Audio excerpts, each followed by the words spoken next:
Hello, আমি চলে এসেছি একটা নতুন ভিডিও নিয়ে আবার। মোটা হয়ে গেছি না অনেক, এই মে মাসের ভিডিও থেকে এখনও অবধি আমার ওয়েট গেন হয়েছে। আগে ছিল প্রেগনেন্সির আগে 56.5 মতো, লাস্ট ওয়েট করলাম 67। 11 কেজি বেড়েছে, দেখা যাক।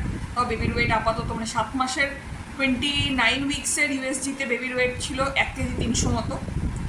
আবার 33 উইক্স 1 মাস পরে বলেছে ডক্টর এখানকার। তো দেখি কত আসে।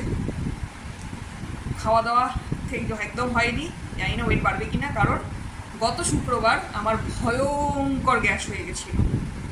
কেন কিভাবে জানি না, বাট প্রবাবল রিজন আমি তার আগের দিন বৃহস্পতিবার যা যা সকাল থেকে রাত অবধি খাওয়া হয়েছিল সেগুলো সবকটাই আমি একটু খুঁত করে খেয়েছিলাম মনের মধ্যে। প্রত্যেকটা খাবার মানে সকালের ঘুম থেকে উঠে খাওয়ার থেকে শুরু করে রাত্রে ডিনার অবধি সবকটা খাবারই আমি মনে খুঁত নিয়ে খেয়েছিলাম।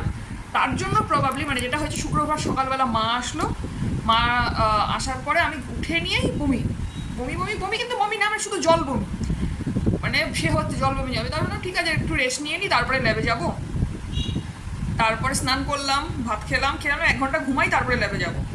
উমা, তারপরে বুক ব্যথা, হাই রে বুক ব্যথা। মা তো এসে পুরো টেনশনে পড়ে গেছে যে কি হলো, মানে মেয়ে এতদিন ঠিক আছে বলছে, এখানে মানে এত মাসে কোনো রকম কোনো অসুস্থ হয়নি, বমি হয়নি, কিছু হয়নি, এরকম বমি বুক ব্যথা, মানে ভয়ঙ্কর বুক ব্যথা। সে তারপর তো ডক্টর যে গ্যাসের ওষুধটা দিয়েছিল, প্রথমে লিকুইডটা খেলাম, যে লিকুইডটা দেওয়া আছে। তারপরে সে না পেরে থাকতে পেরে গ্যাসের ওষুধটাও খেলাম।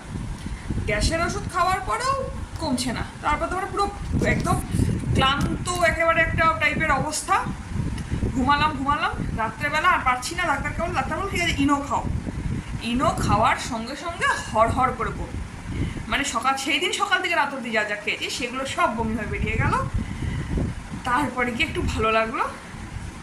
তারপর থেকে যে পেটের সমস্যা হয়েছে সেটা এখনও মানে 1 সপ্তাহ হয়ে গেল, আজকে আরেক শুক্রবার, এটা এখনও ঠিক হয়নি। মানে এমনি কোনো সমস্যা না, বারবার পটি হচ্ছে, খুব সমস্যাজনক ব্যাপার হয়ে যাচ্ছে। বাকি ঠিক আছে। ও একটা পিম্পল হয়েছে আমার, এই যে একটু পিম্পল, এই আর এই তো চলছে। টাটা।